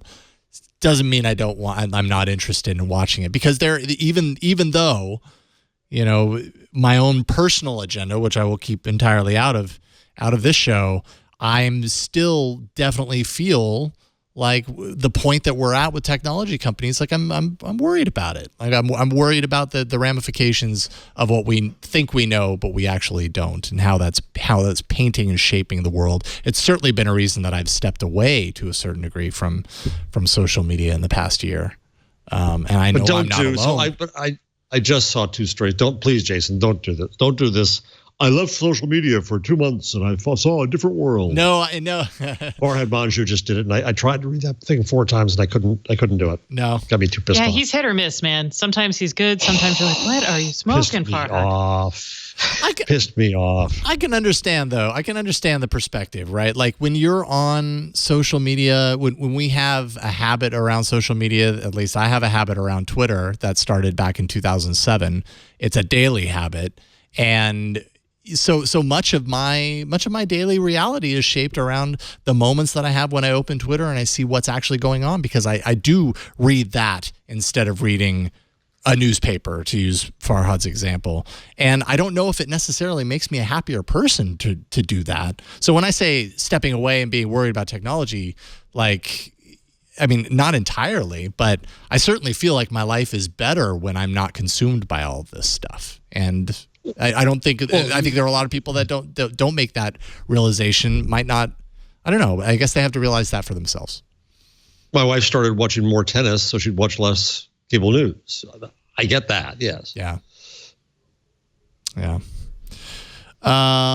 So, anyways, that will come out. Well, on a lighter note, we have celebrities promoting Assistant.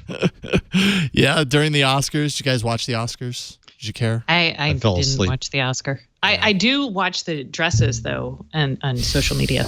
But I did want to see the commercial. Will you play the commercial? Yeah, we've got a few of them in there, so we can pick one of them. I mean, it's an article that kind of points to a couple of them. See, I mean, you can literally just pick one of them and just go ahead and play it. But it's basically celebrities realizing that Google might just be smarter than them for doing some of these things. Over, R. Nope. Backspace. Over. It feels like we started searching 2 hours ago. Feels like we never gonna find this show. No. So what you see, for those of you who don't know. Yeah. Hey Google. Hi, Yeah, so it's a Chrissy Teigen, John Legend doing. I mean, we've all been there, right? Trying to enter in something on a remote on the on-screen keyboard, and it's the most painful experience in the entire world. Well, maybe not the most. Actually, it's not the most. I've had a child. Bad. That's pretty bad. But I will say we have an older Chromecast, but we don't have the new one, which works with the Google Home. And I really have thought, it might be worth $70 just to be like, show me this. Oh, sorry, everyone. My phone did it too. Mine did not. Who knows how well that translated? But yeah, so which actually, so I think what I've realized over the last couple of years is that Google has a smart marketing team. Sometimes you watch these marketing campaigns and it's just like eye roll, super cheesy, whatever. I don't get that as often with Google as I do with others. Yet I don't know how effective they are at actually selling their stuff. I don't know if you guys talked about this a couple of weeks ago, but there were stats on how Google's sales of the Pixel devices had been in 2017. IDC basically said that 3.9 million units shipped in 2017 of both last generation Pixel and this generation Pixel. And you compare that to, the behemoth, obviously, but Apple selling 77.3 million iPhones in the fourth quarter alone. So 3.9 million total, 77.3 million in a quarter. And it just kind of it just screams at you that like Google has all this money. They have marketing prowess. I like their marketing campaigns and their ad campaigns, but it just doesn't seem to do much. So I wonder how an ad campaign around Assistant is really going to move the needle for Google. Yeah, I don't know either. But I think it's the same problem we had with whatchamacallit. What's the photo thing we talked about earlier? Lens. Lens. Yeah. It's also reminding you it exists. Yeah, that's you have true. this. That's you can use this. You can use it on your phone. Or if you are using it, confirmation that you're doing something right. Yes. If John Legend does it. You're on the right team. You're on the John Legend, Chrissy Teigen team. Stacey, were you starting to say something?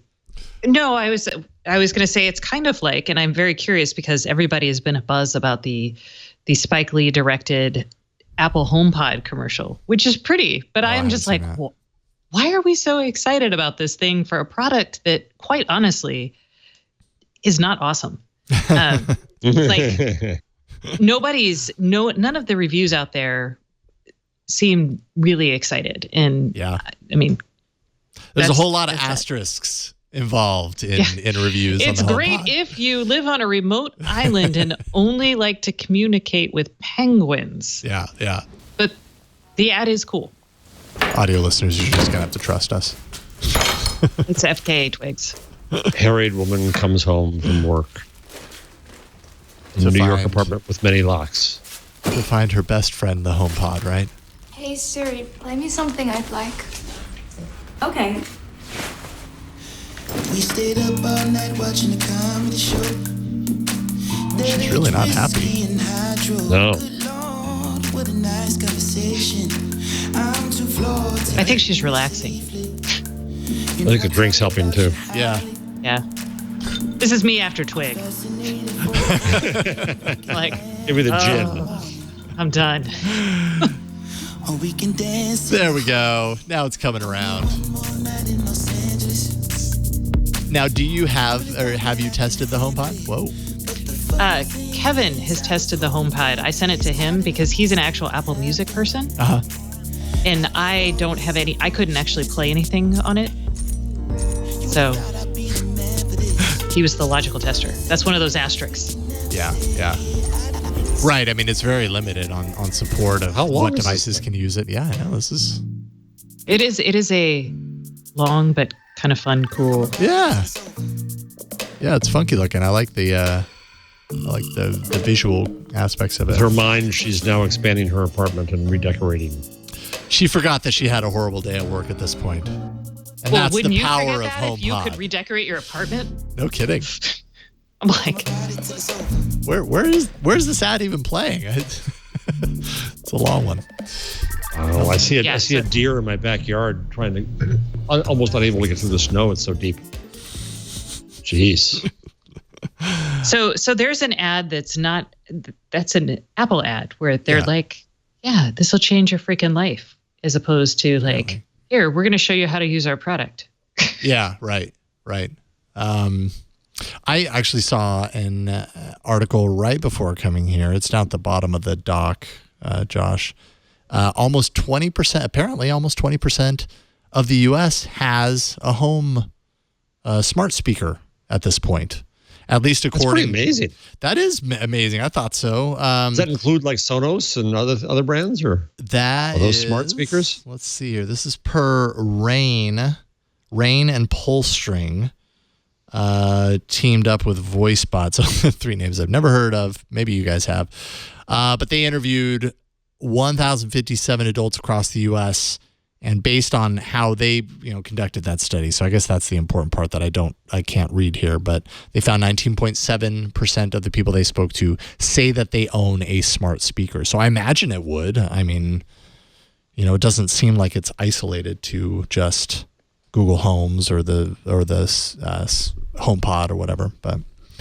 Oh, guys, I screwed up. I said Spike Lee. I meant Spike Jonze, the dude who did Her. Oh, okay. Okay. All right. That makes more sense. Yes, my brain just. I was like, wow, this is like Spike Lee. I love his work, but this is not what I'm used to seeing from him. Yeah. Sorry. My brain was thinking Spike Jonze, but my mouth said. And that makes more sense that it's more music video driven. Yes. But yeah, 20%. So, which I'm curious to kind of ask you about, Stacey. Like 20% of the U.S. population. Does this mean that we are officially like in the smart home renaissance? Or I mean, what does it say about the smart home? Sure. So I buy the numbers. I do think that there's a ton of people who have these. I think what this means is we've hit the limits of our current user interfaces for actually controlling devices, and we've all realized that.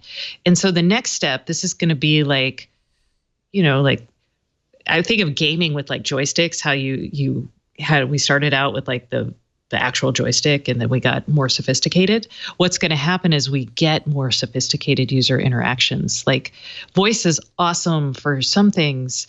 It is terrible for others. And you can already see this, like Amazon and Google are both trying to cram things like routines into this because it's still too hard to like, you can control something, but like every single individual device in my house, and I have like almost 100 at least, maybe more, has to have its own unique individual name.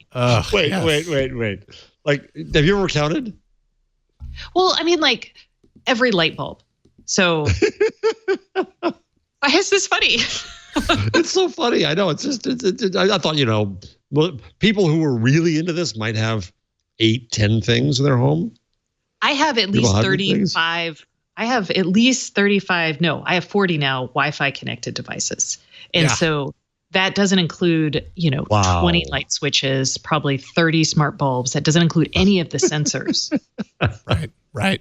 I think you are the queen of things. I think if you really add it up, though, I think most people would be surprised how many devices that are in their home that are actually connected via Wi-Fi, and you just don't think about it. Like our Honeywell thermostat that we set up the first day we upgraded our heating system and then never thought about before. It's connected to our Wi-Fi. It has been. We just never use it to control anything, but it's another IoT device in our home.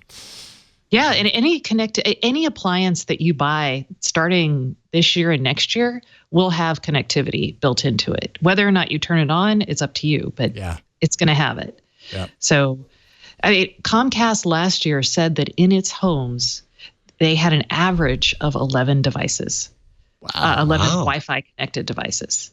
And again, think about it. A family of 4, you're going to have your computers, your phones, probably a Kindle, a tablet maybe. Yeah, you're right. And then basic stuff like a printer. I mean, people still have printers, I think. I don't know. So start from there and then add your TVs, and you're not even into weird Stacey-like stuff yet. Right. And depending on the size of your household, I mean, just everybody has a phone. That right there is 4 or 5 people, depending, and your laptop, 6, 7, 8. I mean, just in general, you probably have 10 devices easy. Most, what I want? You know what I want for my birthday, which isn't for 6 months. Well, you know what I want for my number next week, Stacey? Is an inventory of your things. I don't actually know if I could give that to you. That's actually one of the scarier aspects of this. You don't even know what things are buried into your life. Well, yeah, because I can only see the Wi-Fi stuff, but I have, like I said, like the Zigbee light bulbs. So then I have to go into each individual app because I personally have like 4 different types of light bulbs. But then also my like motion sensors. How many of those are there? I don't know. Yeah. So. Wow. Okay, so you've got a home full of things. Yet we have companies like... It is Thing Castle. Yes, it's the thing. Yes, the Thing Castle. No kidding. And then you have companies like Amazon who are deciding they're not going to sell certain things anymore. For instance, the Nest products, newer Nest products, are not going to be sold by Amazon. Amazon's current inventory of Nest products, they're going to drop those off as they sell out. And I think Nest has said, well, we don't want our stuff in your store anyways. And I don't know. It just kind of has me wondering, like, we're at a point where people are buying these smart home devices, which gives them the capability, the access for, the sea of devices to connect to it. But it feels also in some ways like the smart home war is kind of heating up right now to the point where it's like, maybe we need to buckle down and our products only support our devices and not yours. Google and Amazon in this case are behaving exactly like the carriers used to behave when they started blocking and throttling things like Skype or WhatsApp, things that can. And this is not a good look for them. No, this is really this is bad for consumers. Kevin and I talked about this a lot on the show because obviously that's a big part of what the show is about. But I am so frustrated with them, and I am so frustrated. Like, this appears to be part of an escalation of the, hey, you can't play, YouTube on Amazon Fire TV or Amazon Echo shows, which sucked, right? And now they're saying that Gizmodo, I think, had a story that talked about a conference call. And so this is coming, basically, the Google guys think it's coming directly from Bezos saying, fine, you don't let us play YouTube, we won't sell your gear. So what's the next step? My Amazon Echo suddenly stops controlling my Nest thermostat? Mm-hmm. Yeah, because boys, get along. And I do mean boys. Mm-hmm. Yeah. This is the sort of thing that, well, not only do you hurt your customers, you hurt the whole space. Right. No one's going to buy this stuff. And then eventually some senator is going to be like, wait, what?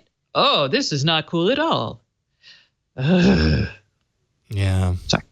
I've really felt like there's been a lot of cooperation. Like for a little while, it's felt like in the beginning there were all these different standards for IoT to connect to, but then you had these home assistants that really end up being this unifying force to be like, yeah, we don't really care what you have, we'll control it all. And then now it seems to be veering away from each other, and I fear that because, like you said, how is that good for the industry as a whole? As consumers, I don't want to have to look and see, oh, well, this device only supports these IoT devices and this one supports those, so I've got to choose my side, and I guess I like those things, so I got to go this way. Like, consumers don't want that. They need simple, and I feel like possibly that might be moving further away from that. And this is why I want standards, not ecosystems. Everyone's like, ooh, right. Ecosystems. And I'm like, take your ecosystem, because ecosystems they're fluctuating. You can like get mad at somebody, but with the standards, you're just like, this has got to work with this all the time. And by God, it would not mess with innovation. I hate that excuse. Mm-hmm. There are standards that can mess with innovation, but the basic stuff. Just interconnectivity. Okay. Yeah. It's actually interoperability. It's not just interconnectivity. Sorry. And that's what makes this so hard. Right. I don't. Would you feel better? Let's talk about. Would you feel better if your Echo laughed at you? I was going to say, let's talk about evil echoes. Yeah. This is I'm so glad that Amazon finally admitted this, by the way, because like I was looking at all these stories and I'm like, oh my God, is this real? This is awesome. Apparently Echoes are randomly laughing at people. They're all going to laugh at you. We played the laugh on our show. It is not something you want to hear. It is more of a cackle. It is more of an evil cackle. It's the second link that I have there is a tweet. Josh, if you go to the doc, there's a Twitter link there that'll play for you the cackle on a JBL Echo device. Yeah. Let's see here if we can hear this. Here it goes. Wow, it hardly. I mean, other than that, it's on repeat, and now it sounds fake. It hardly sounded like it was coming from a device. It just kind of sounded like someone in the background laughing as they were recording the video.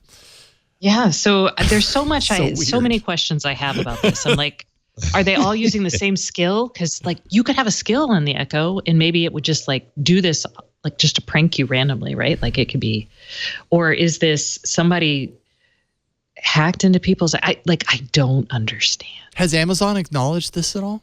They acknowledged it and said they're working on it. They actually, technically, they acknowledged that people have reported this to them. I believe we acknowledge that you say there's a problem. So, Amazon responded to the creepiness in a statement to The Verge saying, "We're aware of this and working to fix it." So, the fact that they're working to fix it implies that there is something they could do. Something to fix. That's so weird. Is this like, is this a prank, an internal prank? Like somebody on their last day is like, check this out. Laugh into the Echo database and set it to go off. And it's randomized in some way that you can't find it. Oh, that's so weird. But I will say that if in the middle of the night that happened, I would be like, "What just happened?" Oh, or if you'd jump out of bed. Yeah. Have you If seen the I cat turned it watching the horror movie? No. Oh, okay, I'm sorry. We're gonna do this. I'm gonna put it in the chat right now. You got to do this because this is what it would do to you at night. Okay, here we go. Got it. Set it. All right, so it's in the it's in the chat, the in-dock chat for you, Josh. Wait a second. No, I should give you a better link. Hold on. Oh, if you just do a search for cat watching horror movie, it comes up. You got it. I think, anyways. I think you gotta watch this. I'm telling you, folks, this is worth it. Gotta have the sound up. So you see a cute little kitty is mesmerized watching. it is cute. Oh my God. Oh, it gets even cuter. It does. Just keep going. You gotta go through the whole thing.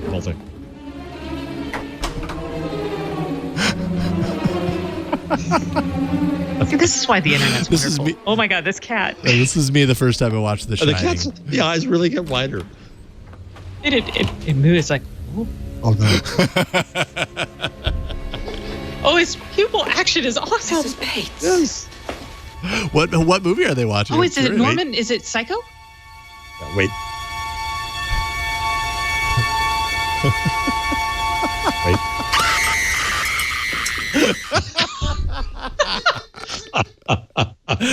Oh, it's so great. The cat, for those of you who are only listening, when you heard the scream, guess what the cat did? It just leapt away. Jumped out of the frame. That is what would happen to Stacy if she heard a laugh in the middle of the night out of her 43 devices. Suddenly, all around the house is laughing uncontrollably and randomly. Oh, Stacey, could you imagine that like standard horror movie, like your dolls are suddenly laughing at you, cackle that. Yeah, that would not fly. That's a Halloween prank that maybe Amazon needs to consider never doing if they want people. Yes. Man, I'm guessing it's the Russians trying to get us to fear our technology. Could be the case. That stranger things seem to be happening right now. Are there any final stories in here that you guys want to make sure that we get in before we go to tips? I wanted to get that stuff. one. Yeah, I was excited about the Amazon Live. Oh, I think we should do Twitter. Rethinking everything. Yeah, because Twitter. I guess I should disclose that I'm not working for them or anything, but they asked me my opinion before this happened. So Jack Dorsey, as you may have seen, put out a tweet storm in which he said, okay, we recognize that Twitter is having an impact on the health of the public conversation, and we have to do something about that. And they've put out an RFP to get people, researchers and such, to help them figure out what to do here. They're admitting that they don't know exactly what to do. It's pretty refreshing, actually. I think Twitter, one could argue that they should have done this sooner, fine, but they're doing it. And so I wrote a post saying that the flight to quality is on the runway. I think we see Google, Facebook, and Twitter all now grappling with how to deal with manipulation and harassment and trolls and a lack of quality. And it's not going to be easy, and they're going to make mistakes, and they're going to mess some things up. But I think it's important that they're taking this on themselves. So salute to Jack. Yeah, it's not an easy challenge. Obviously, Twitter is not alone. I mean, I feel like all of the big tech companies, kind of attaching to what we were talking about earlier about the big tech pushback. But I mean, they're all forced to realize at this point that there are unintended consequences to their Silicon Valley approach to move fast, break things, and all that sort of stuff. Whether they want to address it or not, they're realizing they kind of have to. At least Jack Dorsey's taking a good look. I think it's interesting to open it up to the public and to experts, like he said, to say, hey, what ideas you got? Because we need them. Right, because we need it. and meanwhile, we see, when Facebook is putting out fires with this, and because of a law in Germany, the Netzdege law in Germany, they've got to get rid of anything that could be possibly construed as hate speech within 24 hours, or they're going to find a huge amount of money. So satire's kind of gone out with the bathwater, and so now Germans Facebook were never good at satire.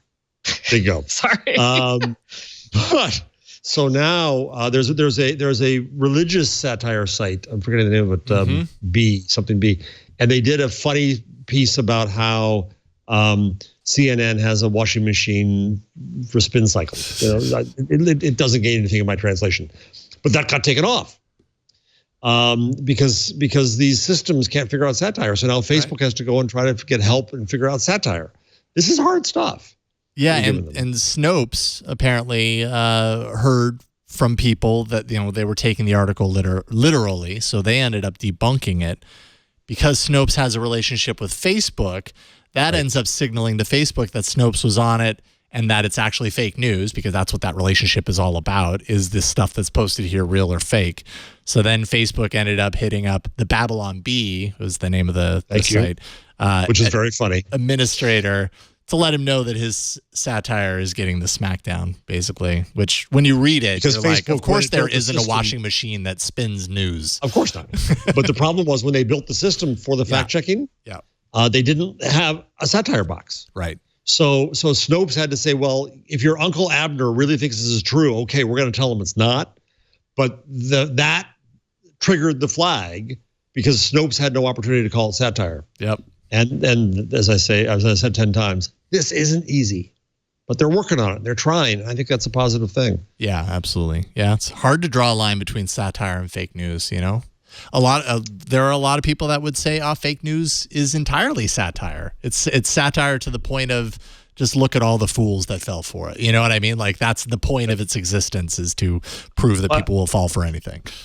I just saw a story on HuffPost. It's not on the rundown, but Rebecca, who are the financial backers of Breitbart? Rebecca. I'm happy I don't know the answer, I guess. Rebecca. The Mercers. Mercer. So the Mercers gave a bunch of money to the New York Museum of Natural History. So some pranksters went in and put in things like, hey, kids, build your own fracking test stuff to try to shame the museum out of taking their money, right? And so this notion of fake news and satire and guerrilla theater, and it all gets mixed up together. And that's the world we live in.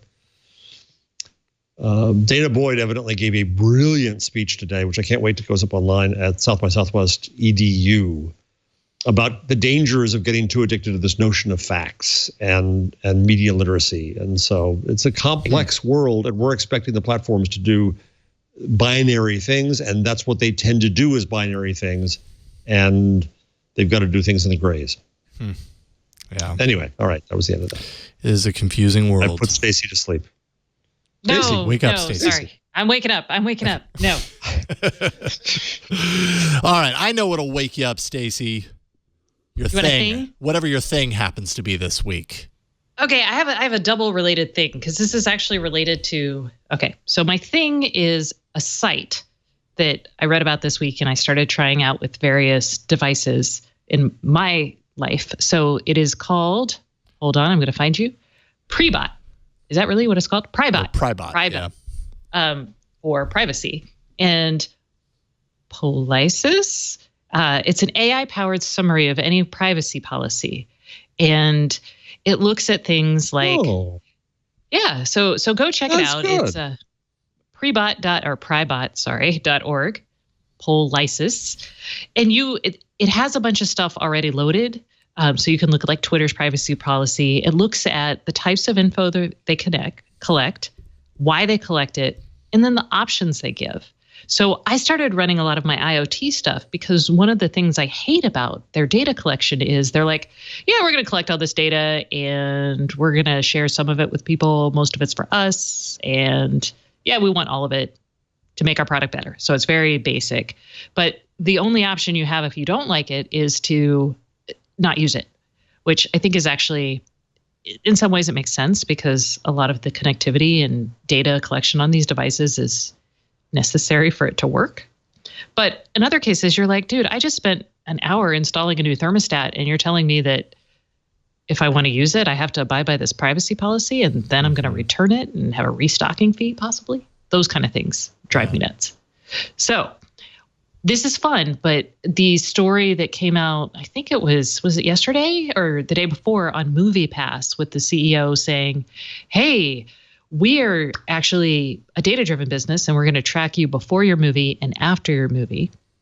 None of that's actually in MoviePass's privacy. None of the details are in that privacy policy that they post to users. It doesn't say, it says that they're going to get your location, as part of this, but it doesn't say we're getting your location for whatever amount of time before the movie or after the movie. So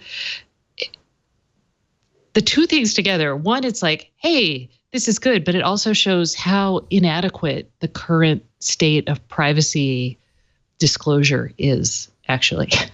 Man, no kidding. I missed that part of the MoviePass kind of news from yesterday.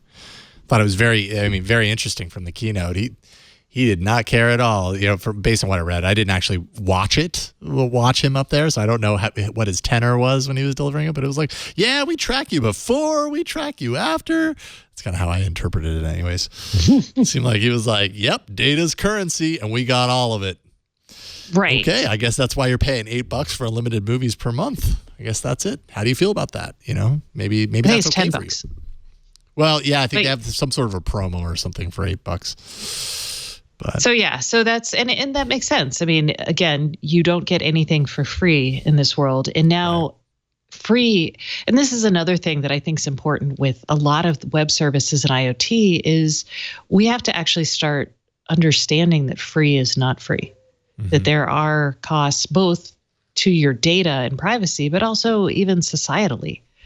And, that's a big topic, but we can talk about it another time. Your pick actually reminds me of, a site that I'm sure you're already familiar with, tosdr.org, Terms of Service Didn't Read. Very similar, right? Like its whole purpose, and you can install browser add-ons on both of these sites that we're talking about, is to let you know about these things that maybe you didn't know about these companies that you're signing up for, you're agreeing to, all that kind of stuff. Because if you're not pouring through those pages upon pages of text when you sign up for a service, you could be agreeing to something that is a very bad idea. So they do this to make it a little bit easier for you, and I'm happy that they do.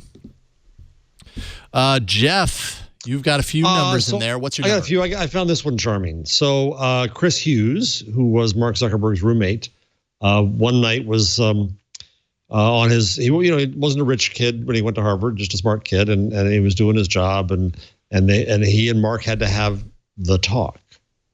They had to have the talk about equity. So none of them knew anything about this stuff, but Hughes was a little more naive, and he went to Zuck and asked him for 10%. And he and Zuck went on a walk with one umbrella in the rain. Zuck evidently loves to do all these things on walks, and told him, no, what you do is not worth 10%, and I have to have equity for other people. And so he gave him 2%. And at the IPO, that 2% was worth $500 million. So I haven't heard a complaint since. Yeah, no kidding. Little story here. So way back in the day, I was asked to come to an event for News Corp, actually, to moderate a panel with Mark Zuckerberg and Nick Denton.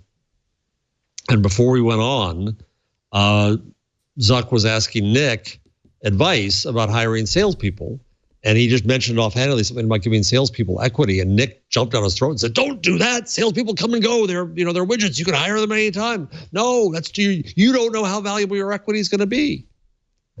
Truer words were never spoken. Yeah, no kidding. No kidding. We all need to meet a Zuckerberg and get 2%, don't we? So I'll take 0.2%. Life goals. My tip is an app that maybe I looked in the doc and I couldn't see that you guys had ever brought it up on the show. Maybe it came up somewhere along the line, but we were talking a little bit about Android P and some of the flavors, some of the features.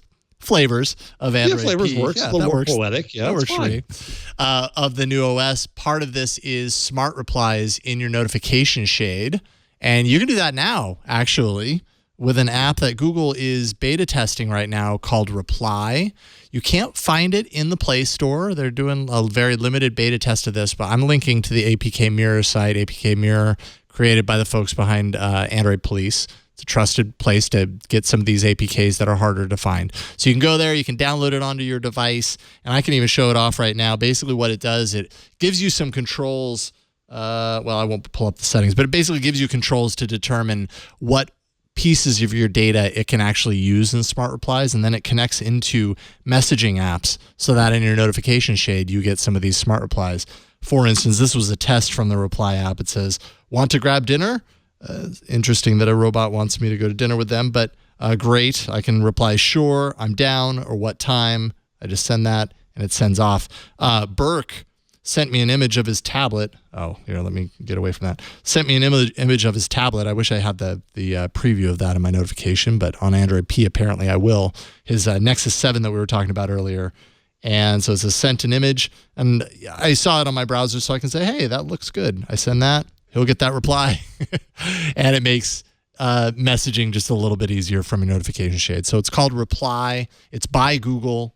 And if you want to find it, you can just search apkmirror.com. You'll find it there and you can install it. And I've noticed that it's really handy. It also has like a while driving feature. So it detects when your device is in driving mode, or that your device detects anyways, that you're actually driving, and it will cancel any notifications or auto reply to say, hey, I'm driving, I'll get back to you when I park, that sort of stuff. And there's a bunch of other features that it does kind of intelligently based around like your calendar and all that kind of stuff. But if you want a little preview of what to expect out of Android P, that's cool. One way to get started. I can't wait. That's cool. I can't see any exclamation points for yours. So yeah, apparently I'm not that excited. Jason is a calm fellow, unlike you, who's all excited. Man, you're all caps and all exclamation points all the time. I'm not all caps. Okay. I'm not that curmudgeonly. Oh. And then there's of course Donald Trump's, which will be randomly capitalized. Yeah. Oh yes. Yeah, randomly misspelled. Depending, or even just making up words sometimes, brand new words. That's it. I think that's all we got. This episode of This Week in Google is almost finished. Next week, Leo will, of course, be returning, but I'm really happy to have the chance to do this. And Stacey, it was a pleasure to get the chance to podcast with you again. It's always fun. Thank you. Always fun. And thank you. And remember, everyone, tomorrow night, Austin, Friedman's Barbecue, or Friday morning, Antone's, Capital One, whatever event. So come see us in real life. Capital IRL. One House is, I'm told, is the full. I'm like, Antone's is a bar, so it's really hard for me to say the Capital One House at Antone's. Is Antone's a good bar? Oh, it's an excellent. It used to be an excellent club. Famous. Does it have beer? If it has beer, it's a good bar. That's true. Oh, that's a really low bar for a bar. That's where I go. A low bar for a bar. But it's true. If it has beer, it's probably a good bar. It's good enough. After a few, it's good enough. So yeah, definitely don't miss it, and you'll see Stacey there as well. Jeff, thank you, sir. It's always a pleasure to get the chance to do this with you as well. We miss you not being around more often, and it's really good back, and you do as ever a great job. Thank you, man. I appreciate that. Buzzmachine.com. Anything else you want to leave people with? That's fine. All right. That's enough. That's all you need then. Cool. Well, we do this show. Leo normally does this show with Jeff and Stacey every Wednesday, 4 p.m. Eastern, 1 p.m. Pacific, 2100 UTC. That's going to be changing this weekend because we've got the time change here in the U.S., and I'm not smart enough to figure it out on the fly. So just like be attentive. Go to our website, and you'll see the calendar there, and you can check it out for yourself. But twit.tv/twig, TWIG. If you want to go and subscribe, you can do that. If you want to catch the show live, just hit twit.tv/live. But, you're probably going to catch it after the fact, and you've got all of your subscribe options on the site and everything that you need to know from there going forward. But I think that's about it for me. I'm Jason Howell. Thanks for having me along. You can catch me on Tech News Weekly. I'm going to be on that tomorrow and all about Android, of course, talking. I'm sure next week we're going to dive a little bit deeper onto Android P and what we know over the coming weeks. So tune into that as well. I'm Jason Howell. Thank you for watching. We'll see you next week on This Week in Google. Bye, everyone.